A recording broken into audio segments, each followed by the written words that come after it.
На поляне на лесной собрался народ честной. Жили-были ложки-плошки, мандавошки, лев гремучая змея, в общем, было дохуя. На стене висит объява, срать не меньше килограмма. Кто насрет 4 тонны, тот получит премию. Вот поднялся лев могучий и насрал 4 кучи. Вот поднялся слон Гондон и насрал 15 тонн.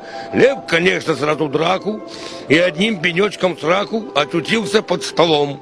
Под столом жили утки, спекулянтки, проститутки. Так набздели, напердели, что с окна запотели. Только еж не растерялся. Взял бутылку и смотался.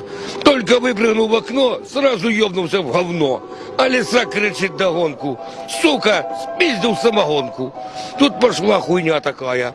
Задушили попугая, а бесстыжая горилла на комоде хуй дрочила. И спускала малафью на голову соловью. Соловей терпел, крепился, вынул хуй и застрелился. А бесстыжий дикобраз вернул дальше, свет погас. Свет, конечно, починили, и ему пизды вделили. Добрый дядя крокодил яйца дверью защемил.